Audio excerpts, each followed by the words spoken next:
안녕하십니까. 교과 해설 방송을 또 진행하도록 하겠습니다. 오늘 저희가 함께 공부할 내용은 7장입니다. 교과 7과 갈등 해결이라는 제목으로 함께 그 교과의 내용을 나눌 수 있게 되겠습니다. 우리 사회에서 갈등이 참 많은 시대에 그렇게 살고 있습니다. 우리 주변의 이웃과 또는 친구 관계, 그리고 또 교회에서 우리 주변에서 모든 공동체 내에 갈등이 참 많죠. 단국대의 분쟁 해결 연구센터라고 하는 연구센터가 있는데, 그곳에서 지난해 11월 14일부터 20일까지 전국 19세 이상 성인 1천 명을 대상으로 실시한 설문조사를 했었습니다. 그 분석 결과에 보니까 지난해 갈등 인식 지수가 8.57, 우리 대한민국 사회의 갈등 인식 지수가 8.57을 기록했다라는 그런 기사가 올라왔습니다.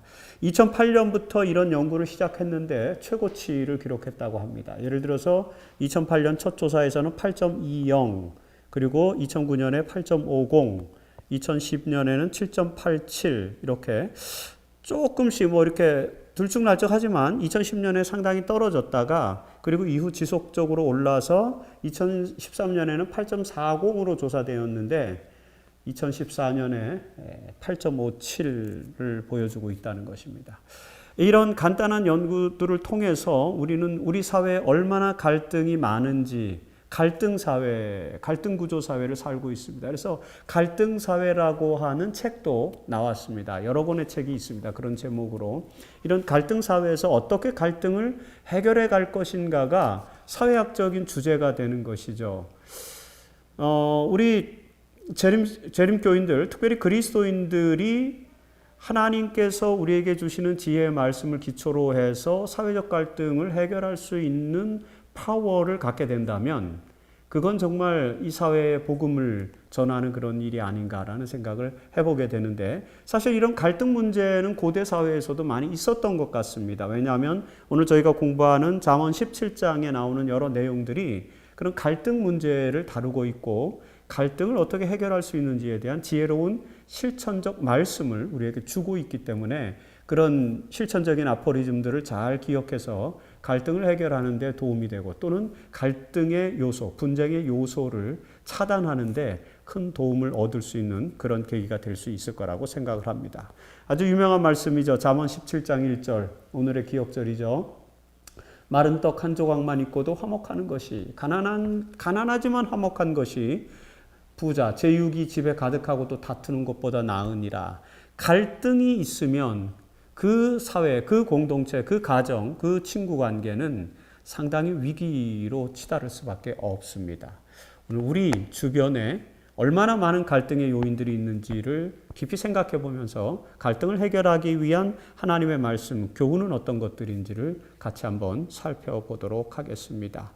이 오늘 교과의 5가지의 주제 속에서 갈등을 해결할 수 있는 몇 가지 중요한 그런 계기들을 우리에게 알려주고 있습니다. 예를 들어서 갈등 해결에 필요한 우정, 갈등을 해결하는 데 있어서 우정은 굉장히 중요하다. 그 우정은 어떤 것인가, 이런 부분들도 다루게 되고요.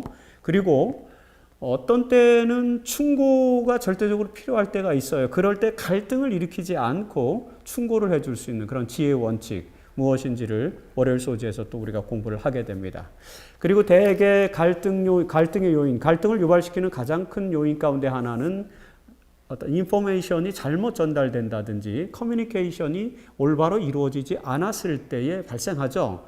그래서 갈등을 해결하기 위해서 또는 갈등을 일으키지 않게 하기 위해서는 대화의 기술이 필요하다는 것입니다. 20세기, 21세기 많은 학자들이 대화의 기술에 대한 가르침들을 전수해주고 있습니다. 그리고 현대 심리학자들, 특히 이 대화의 기술에 대해서 굉장히 주목하고 있습니다. 오늘 우리의 대화의 방식은 갈등을 유발시키는 방법인가, 아니면 갈등을 해결하는 그런 대화를 하고 있는가, 이런 것들도 함께 살펴볼 수 있을 것 같습니다. 대화의 기술에서 가장 중요한 요소는 무엇인가? 이미 우리가 다 알 수 있어요. 왜냐하면 실천적 권면이기 때문에 이건 무엇이다, 이렇게 감을 잡을 수 있는 그런 내용들이 기록되어 있습니다.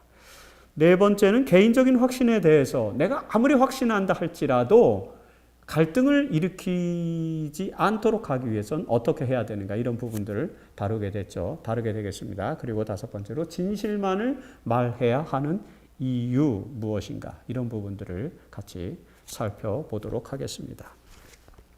먼저 일요일 소지는 이제 죄와 우정이라는 그런 제목으로 기록되어져 있습니다. 친구가 죄를 어떤 관계 속에서의 잘못된 관계가 나타난다든지 잘못이 드러났을 때에 그런 과정 속에서 어떻게 하면 갈등을 일으키지 않고 해결할 수 있을까? 갈등을 일으키지 않고 관계를 돈독하게 우정을 지켜갈 수 있을 것인가?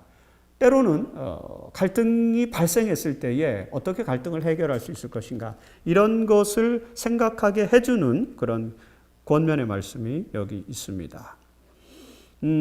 우선 친구의 허물, 친구가 죄를 지었을 때, 친구가 잘못을 했을 때에 지혜자, 성경의 잠언의 말씀은 뭐라고 우리에게 교훈을 주는가? 잠언 17장 9절입니다. 여기 좀 오타가 있는데요. 잠언 17장 9절에 허물을 덮어주는 자는 사랑을 구하는 자요. 그것을 거듭 말하는 자는 친한 것을 이간하는 자니라. 허물을 거듭해서 말하는 자는 친한 것을 이간하는 것이라는 거죠. 결국에는 친구의 허물을 가급적이면 덮어주어야 한다.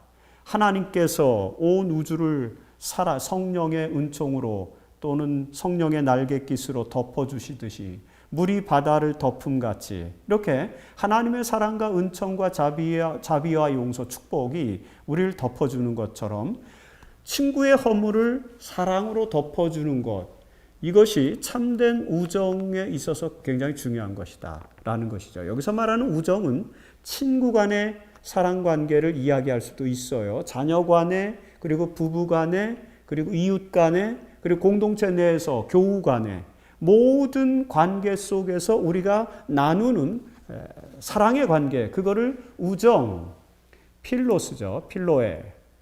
사랑의 정의에는 아가페도 있고 에로스가 있고 필로에가 있는데 필로스 그 고대 그리스 사회에서는 사실은 가장 중요하게 생각했던 사랑은 플라토닉 러브, 이거는 필로에입니다. 사실 필로스는 굉장히 중요한 그런 관점이었어요. 플라톤의 사상 속에서는 사실 아가페의 사상은 거의 없습니다.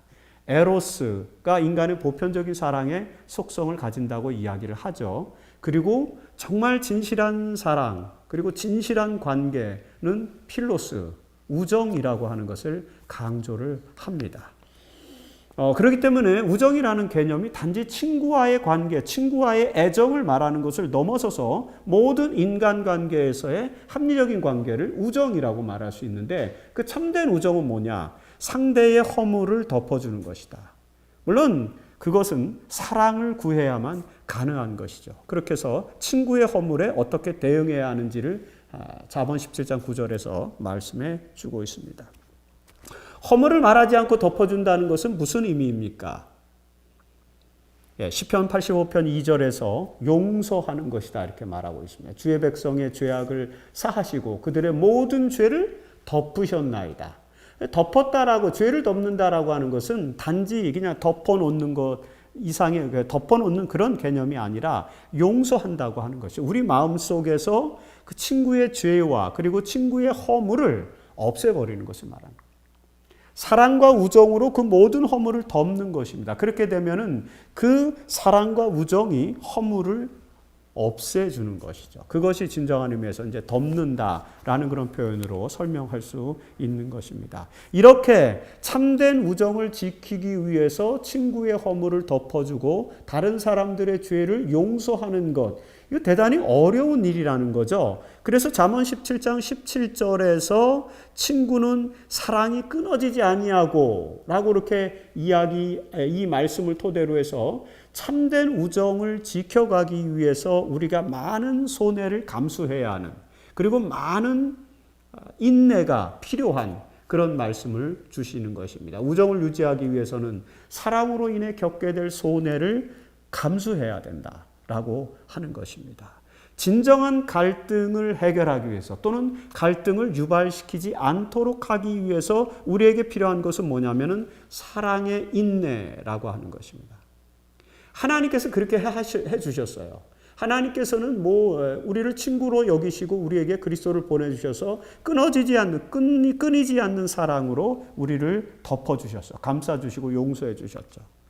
그것이 자기의 목숨까지 바칠 수밖에 없는 손해를 감수하는 그런 행위였습니다. 이런 행위가 우리 그리스도인들에게 있을 때에 갈등은 해결되고 또는 갈등의 요소가 발생하지 않는다라고 그렇게 정리를 해볼 수가 있겠죠. 교회증언 5권 58페이지에서 그래서 화이트 부인도 어떤 형제가 잘못한다면 그때는 그에게 대한 그대의 진정한 관심을 보여야 할 때이다. 친절하게 그를 찾아가서 그를 위하여 기도하라. 대단히 어렵습니다.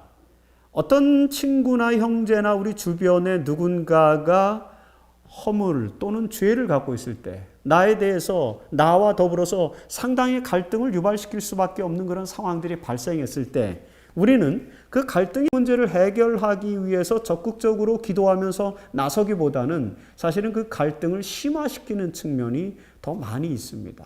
저도 마찬가지라고 생각을 합니다. 그러나 하나님께서 우리에게 주시는 말씀을 우리의 마음속에 새기면서 끊임없이 우리 자신들을 반성하고 우리들의 행동과 그리고 사고를 되돌아보면서 어떻게 하면 우리는 그리스도인으로서 형제의 허물을 덮어주고 그리고 끊이지 않는 사랑으로 우리가 겪게 될 손해를 감수하면서까지 그들에게 진정한 관심을 보일 수 있는가, 이런 부분들에 대해서 되돌아볼 필요가 있는 그런 말씀입니다. 배울 점은 이런 것입니다. 참된 우정은 친구의 허물을 사랑으로 덮어준다. 여러분들이 알고 있는 많은 사람들의 허물이 혹 있다면 덮어주시기 바랍니다. 그러면 내가 가지고 있는 허물도 그들이 덮어주지 않을까요? 그리고 두 번째, 참된 우정을 유지하기 위해서는 손해도 감수해야 한다. 당연한 말씀이라고 보겠습니다. 월요일 소지에서는 이제 충고를 위한 지혜의 원칙이 무엇인가? 우리가 무작정 덮을 수만은 없는 그런 상황들도 있어요. 어떤 때는 그 사람을 위해서, 친구를 위해서 또는 이웃을 위해서, 주변인들을 위해서 그들에게 더 긍정적인 결과를 가져오도록 하기 위해서 때로는 충고도 필요하다라고 하는 것입니다. 지혜의 원칙이 있어요. 충고를 하기 위한 지혜의 원칙. 여기 타이틀을 저자는 공의롭게 하라, 이렇게 justice를 강조합니다. 공의로운 충고, 이것이 이제 지혜의 원칙이라고 하는 것이죠. 구체적으로 어떤 건지 보십시다. 자, 진정한 사랑은 친구의 잘못에 대해서 어떻게 대하는가죠. 잠언 17장 10절에 총명한 자에게는 충고를 하는 것이 더 낫다는 것이죠. 매 100대로 미련한 자를 때리는 것보다 더 깊이 박힌다. 그래서 때로는 충고가 필요하다는 것이죠. 친구의 허물과 잘못과 죄를 용서하고 드러내지 않고 덮어주어야 하는 것도 있고요. 그리고 어떤 경우에는 충고가 필요하다는 것입니다. 대개 이제 지혜로운 자, 총명한 자라고 말했는데 이 말은 뭐냐면 그 충고를 받아들일 만한 상황이 우선 가능해져야 돼요. 저 친구가, 그리고 저 사람이 충고를 의미 있게 경청해서 들을 수 있을 것인지, 이런 것들을 고려해야 됩니다. 설사 그것이 고려됐다 할지라도 또 충고를 할 때는 더 주의 깊은 세심한 그런 어떤 기술과 어떤 또 원칙 같은 것들이 더 필요하겠지만, 일단은 충고를 받는 대상이 어떤 사람인가, 그에게도 지혜가 필요한 그런 모습들도 이 말씀 속에서는 보여주고 있습니다. 사실 충고를 위한 지혜의 원칙에서 우리가 생각해야 될 가장 중요한 요소는 용서와 충고, 용서와 권고 사이의 조화를 어떻게 이루어야 되는가 하는 것입니다. 일요일 소지에서는 덮으라 그랬어요. 그냥 잘못과 허물을.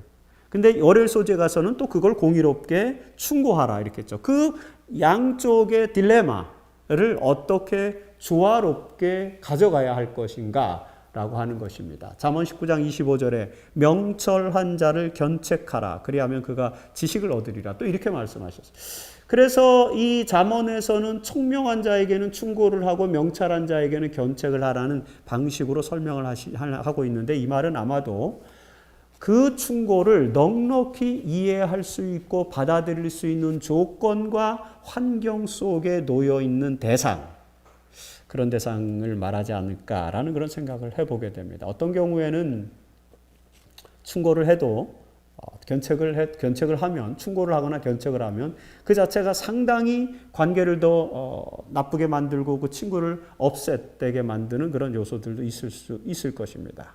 어쨌든 그런 상황에서라도, 그럼에도 불구하고 우리가 진정한 사랑을 갖고 아주 진정한 공의로운 그런 충고를 어떻게 할 수 있을 것인가, 이런 부분들도 좀 깊이 신앙적으로 분석해보고 고민해봐야 될 주제가 아닌가라고 생각을 합니다.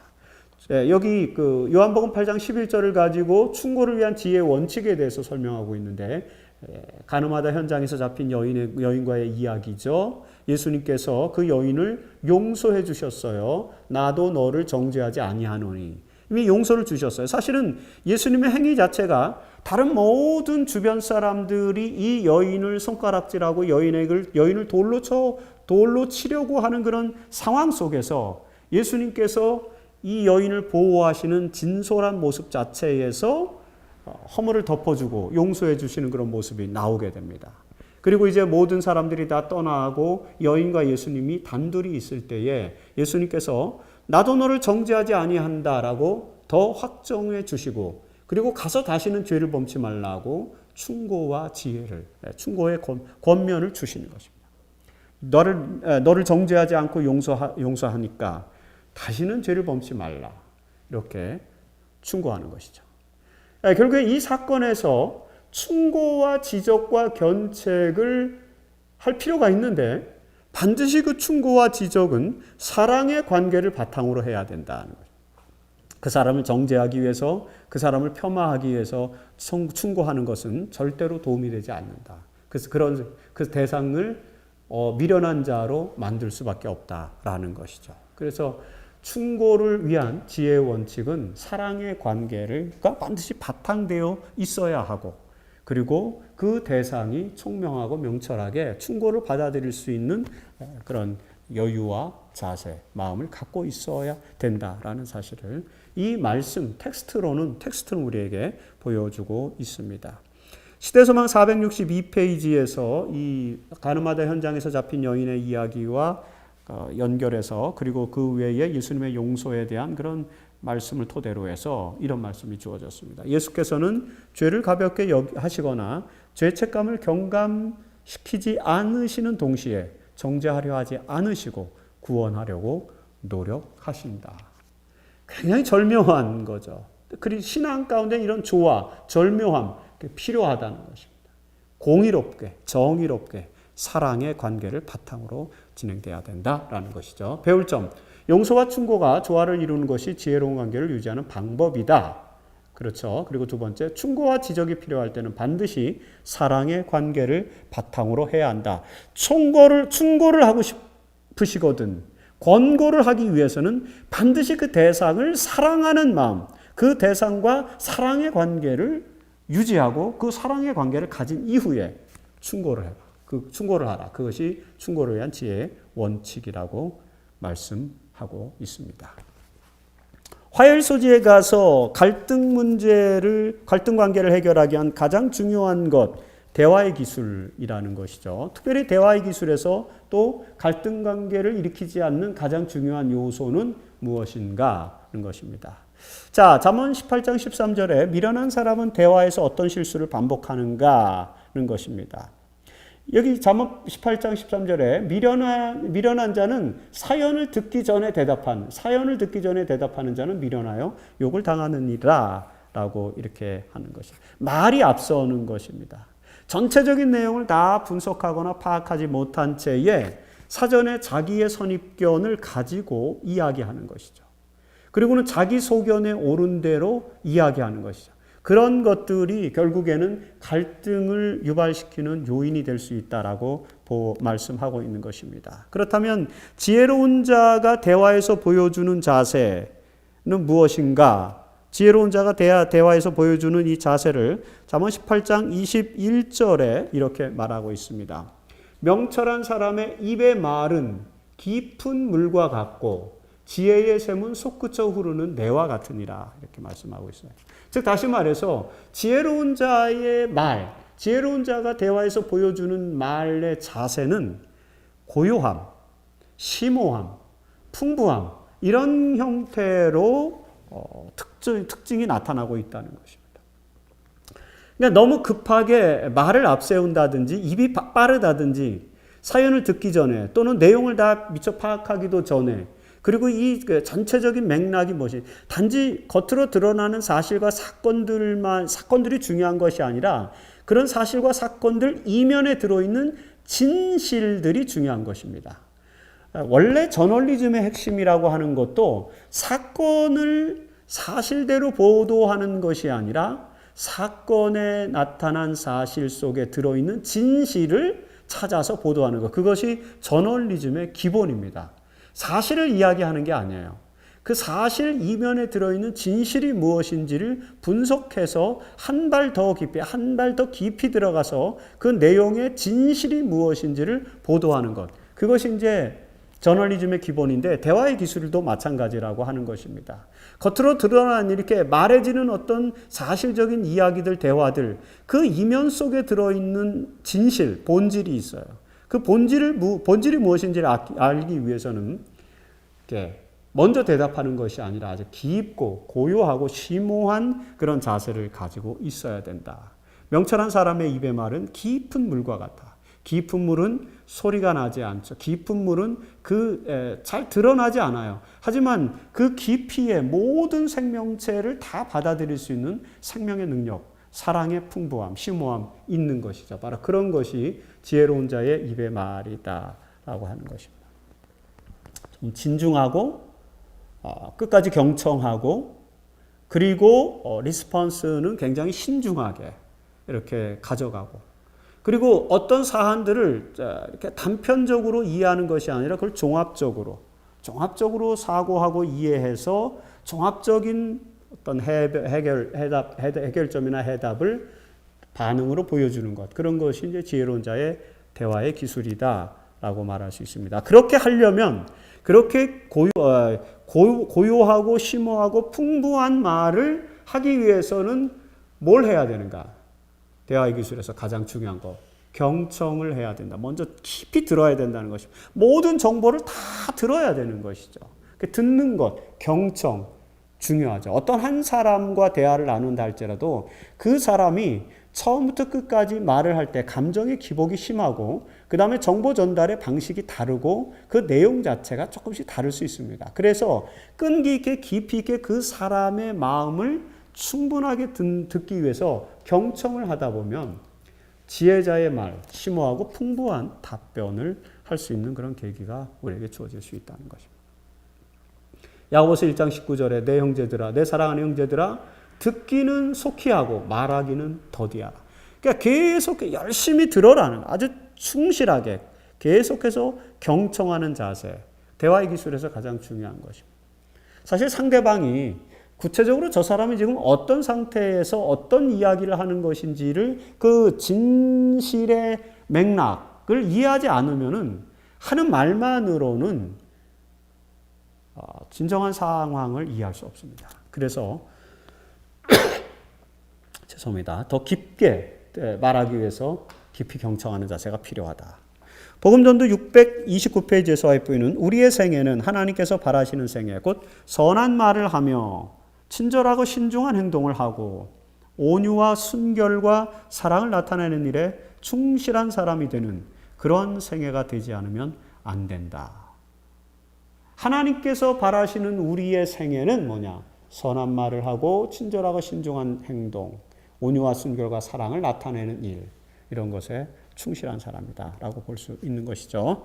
자, 이 화일소지에서 우리가 배울 수 있는 점, 급하게 말하는 것은 갈등 유발의 요인이 된다는 거죠. 그래서 두 번째 경청의 자세, 깊고 심오한 대화의 기술이 갈등을 해결해 준다는 사실을 이해하고 좀 더 깊이 있는 대화를 나눌 수. 그러려면은 충분하게 듣고 그 상대자, 화자의 맥락을 진실 속에서 이해하는 사실과 어떤 그 현상과 사실에 얽매이지 말고 그 이면에 들어있는 진실을 들을 줄 아는 그런 안목, 귀를 갖는 것 굉장히 중요하다는 것을 말해주고 있습니다. 수엘소지는 어떤 한 이야기도 이제 두 측면이 있다라고 하는 것입니다. 그래서 단지 어떤 하나의 상황 속에서만 우리가 어떤 진실을 이해할 수 없다는 것이죠. 그래서 항상 이야기의 두 측면을 비교하는 그런 능력을 갖는 것도 이것이 갈등 해결에 상당히 중요한 도움이 된다는 것입니다. 특별히 아무리 내가 확신하고 있다 할지라도 개인의 확신에 대해서 일지라도 두 측면, 양면성이 있다는 사실을 항상 이해하고 그 양면성을 기초로 해서 우리의 확신에 대응하는 것, 그런 태도가 필요하다는 것이죠. 개인의 확신에 대해서 어떤 태도를 가져야 합니까? 자, 잠언 18장 2절에 보면은 미련한 자는 자기의 의사를 드러내기만 기뻐하느니라. 미련한 사람은 자기 확신에 지나쳐서 자기 의견만 피력한다라고 이야기하고 있습니다. 평소에 자아 존중감이 뛰어나고 그 다음에 자기 확신이 강하신 분들은 좀 유념해서 들어야 될 것입니다. 물론 저도 마찬가지입니다. 저도 사실 좀 자기 확신이 강한 스타일에 속해요. 내가 이해하고 있는 것, 내가 알고 있는 것, 나 자신에 대한 확신이 넘쳐나서 이렇게 발언하는 그런 경우가 참 많은 것 같은데, 과연 내가 가지고 있는 확신이 정말 완벽하게 옳은 것인가? 이 부분에 대해서 다시 한번 양면성을 바라봐야 된다라고 하는 이 말씀을 오늘 우리가 깊이 있게 경청해야 될 그런 필요가 있다라고 생각을 해보게 됩니다.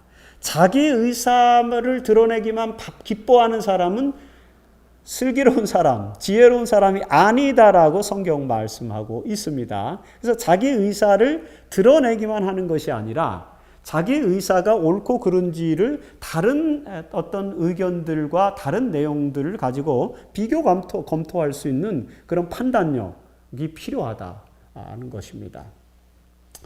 여러분, 자기 확신이 잘못된 것이었음을 경험해 본 적이 있습니까? 없습니까? 분명히 있을 거예요.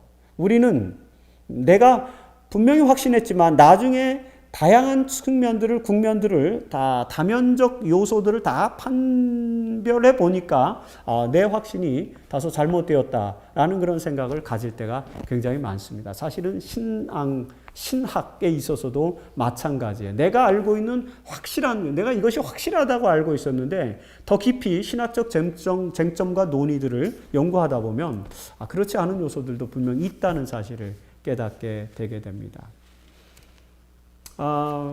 목회자들도, 저도 이제 목회를 90년부터 시작했는데, 전도사 때는, 인턴 전도사 때는 굉장히 확신이 강했던 것 같아요. 뭐든지 흙 아니면 백, 뭐 아니면 도, 이렇게 딱 떨어지게 이렇게 이해를, 성경에 대한 이해나 신학에 대한 이해나 교리에 대한 이해를 그렇게 했었습니다.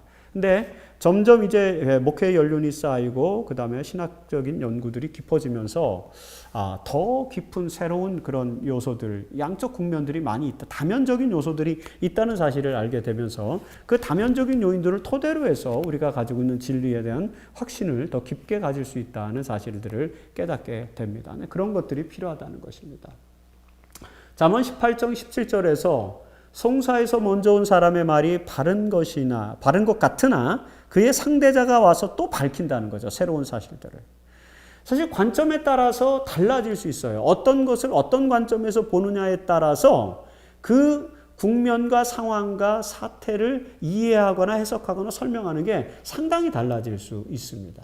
그래서 관점에 따라서 달라질 수 있기 때문에 양쪽 국면을 다 살펴볼 수 있는 그런 능력이 우리에게 필요하다는 것입니다. 오늘 내가 가지고 있는 확신, 그것이 잘못될 수도 있다는 사실, 그런 것들을 염두에 두는 것이 갈등을 유발시키지 않고 또는 갈등이 있다 할지라도 그 갈등을 해결하는 데 있어서 굉장히 중요한 요소가 된다라고 하는 것입니다. 관점에 따라서 달라질 수 있다는 것입니다.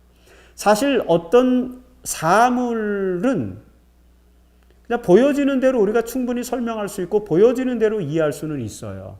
그런데 사람의 경우는 또 그렇지 않습니다. 사람의 경우는 달라질 수 있어요. 우리가 보는 관점에 따라서 훨씬 더 사물보다도 훨씬 더 다양한 그런 측면으로 나타날 수 있습니다. 그래서 그런 부분들을 우리가 좀 깊이 이해해야 될 것입니다. 자기 확신에 대해서 어떤 태도를 가져야 하는가? 잠언 38장 2절에 무지한 말로 생각을 어둡게 하는 자가 누구냐라고 하나님께서 말씀하고 있습니다. 여기 잠언 38장이 아닙니다. 욥기입니다. 죄송합니다. 오타네. 욥기 38장에 보면 욥의 세 친구들이 자기 확신을 가지고 하나님에 대해서 자기들이 임의대로 이야기하면서 욥을 비난을 합니다. 그 세 친구는 굉장히 자기 확신이 강했어요. 하나님의 말씀에 정통했다고 생각하는 것입니다. 그리고는 욥을 정죄를 하죠. 그런데 그들의 이야기를 들으면서 하나님께서 말하는 것입니다. 무지한 말로 생각을 어둡게 한다는 것이죠. 오히려 욥이 지혜롭지 않은 것 같지만 결과적으로는 욥이 지혜로운 사람이 되죠. 그래서 그 욥의 세 친구들은 자기의 확신을 가지고 욥을 설득시키고 욥을 정죄하는 그런 노력들을 했는데 사실은 그 말들이 잘못된 말, 무지한 말이라는 사실이 발견이 되는 것이죠. 그래서 정말 이 세상에서 가장 올바른 생각과 가장 올바른 판단을 내릴 수 있는 분은 하나님이시기 때문에 자기 확신 속에 살아가는 사람들은 우리가 옳고 그른지를 감찰하시는 하나님 앞에서 조심하고 하나님께 지혜를 구해야 된다라는 사실을 욥기서는 우리들에게 또 지혜로 설명을 해주고 있습니다. 이렇게 항상 어떤 이야기들 그리고 어떤 상황 속에는 어떤 관점 속에는 두 가지 양쪽 국면 또는 다면성이 있다는 사실을 이해하는 것. 그것이 갈등을 유발시키지 않거나 또는 일어난 갈등을 해결하는 데서 상당히 도움이 되는 그런 요소다라는 것입니다. 교회증언 4권 126페이지에서 그대는 그대와 연관된 사람들의 판단과 의견의 자유를 기꺼이 인정하려고 하지 않기 때문에 어려움을 당하는 위험에 처해 있다라고 그렇게 화이트인도 말씀하고 있습니다. 자, 배울 점, 자기 확신에 도취되어 자기 관점만을 주장하는 자는 어리석은 것이다.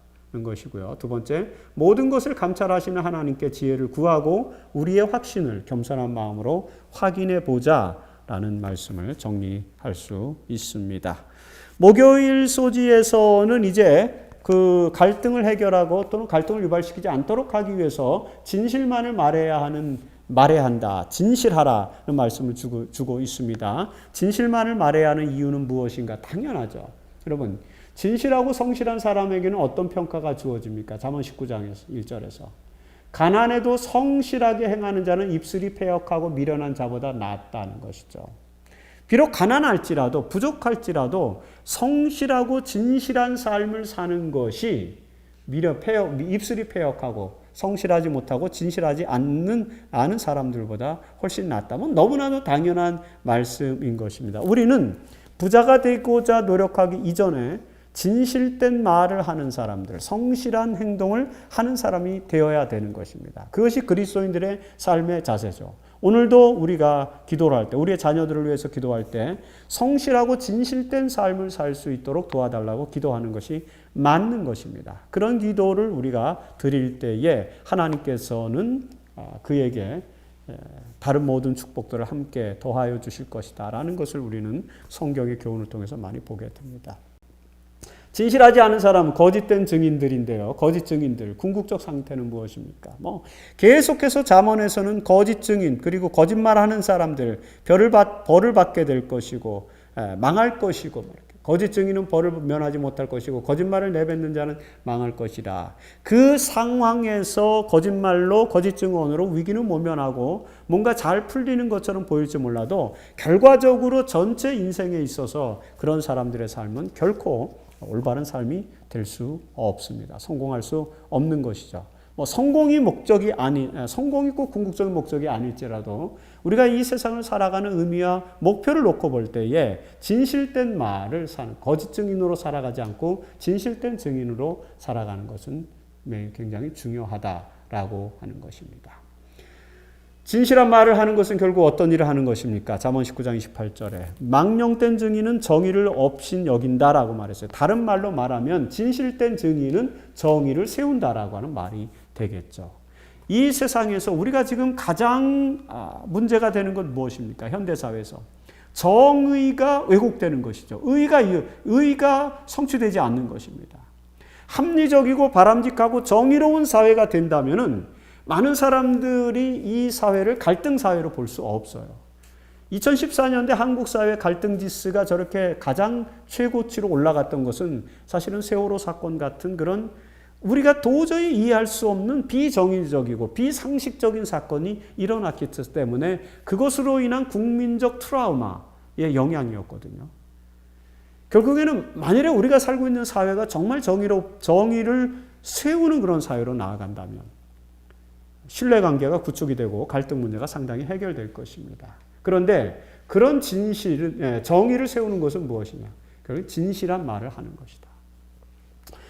한국의 제7안식일 예수재림교인들이 진실한 말을 하면서 살아가고 정말 진실된 증인으로서 살아간다면 적어도 우리가 속해 있는 우리 주변 사회, 우리 주변의 공동체만큼은 진실로 정의가 세워지는 그래서 사회적 정의가 어느 정도는 성취되는 그런 삶을 살 수 있죠. 그렇다고 해서 이 죄악된 인간이 하나님께서 원하시는 그런 수준에 맞는 높은 수준의 사회 정의를 이룰 수는 없습니다. 그래서 20세기 미국의 신정통주의자였던 라이놀드 니버라고 하는 사람은 근사치 정의라고 하는 것을 이야기했습니다. 인간은 타락한 본성을 가지고 있기 때문에 하나님의 완전한 정의를 이 땅에 인간이 수립할 수는 없다는 것입니다. 그리스도인이라 할지라도, 변화된 그리스도인이라 할지라도. 하지만 그래도 하나님의 형상으로 지음받은 인간이기 때문에 어느 정도는 타락했지만 어느 정도는 남아있는 하나님의 형상에 입각해서 우리가 이 땅에서 그나마 성취할 수 있는 어느 정도의 정의는 구현할 수 있다. 그것을 신학적 용어로 근사치 정의라고 하는 용어로 표현을 한 것입니다. 그러면서 기독교 현실주의, 기독교가 현실 속에서 구현할 수 있는 하나님의 나라는 구현하자는 그런 운동을 했죠. 라이놀드 니버가. 굉장히 중요한 그런 개념입니다. 기독교 현실주의와 근사치 정의. 이런 것들이 오늘 우리 잠언서에서도 나타나고 있다는 것을 생각해 보게 됩니다. 자, 그대들은 공격할 수 있는 많은 유혹들에 구애받지 않고 선한 양심과 하나님께 진실하라. 그리하면 그대의 길은 그대의 발 앞에서 평탄해질 것이다. 라고 교회증언 4권 502페이지에서 말하고 있습니다. 배울 점은 이것입니다. 거짓말은 멸망으로 가는 길이다. 두 번째, 진실한 말을 함으로써 사회 정의를 세우고 하나님 앞에서 진실한 삶을 살게 된다는 것입니다. 오늘 갈등 해결이라고 하는 주제로 5개의 큰 어떤 내용들, 큰 폭의 내용들을 살펴보면서 갈등을 유발하지 않고 갈등을 해결할 수 있는 몇 가지 기술들에 대해서 살펴보았습니다. 금요일 소지의 더 깊은 연구를 위해서 화이트인의 글 가운데 교회증언 4권 195페이지에 보면 이런 말씀이 있습니다. 험담과 고자질의 정신은 불화와 분쟁에 씨를 심고 친구를 이간하고 우리가 가지고 있는 신조의 진실성을 믿는 많은 삶의 믿음을 허물어뜨리고자 하는 사탄의 특별한 계책 중에 하나가 됩니다. 형제자매들은 특별히 하나님께서 주신 책망과 경고의 기별이 위축되지 않고 전하는 자들이 갖고 있다고 생각되는 결함과 잘못을 너무 쉽게 이야기한다라는 그런 말씀이 있습니다. 그래서 험담과 고자질의 정신, 그런 것들은 불화와 분쟁에 씨를 심는 것이기 때문에 우리는 진실성을 가지고 살아가야 된다라는 그런 말씀을 주고 있습니다. 여러분, 교회에서 이제 제7장 갈등 해결이라는 주제를 가지고 하나님의 교과 말씀, 하나님께서 주시는 안교 교과의 말씀들을 서로 나누실 때에 여러 가지 대화들, 주제를 가지고 대화를 나누실 것입니다. 특별히 제가 추천하고자 하는 생각할 점, 논의 주제는 2가지입니다. 우선 첫 번째는 갈등을 조장하는 말을 피하기 위해서 어떤 노력을 기울여야 하는지 함께 좀 논의를 해봤으면 좋겠습니다. 그리고 두 번째, 자기 확신의 양면성을 고려할 때 확신하는 것에 대해서 어떤 자세를 취해야 하는지를 논의해보면 좋겠다고 하는 것입니다. 모쪼록 이번 교과를 통해서 우리 모든 성도님들의 신앙과 그리고 가정과 교회 공동체에 하나님의 축복이 함께하기를 간절히 바라면서 교과 해설 방송을 마치겠습니다. 감사합니다.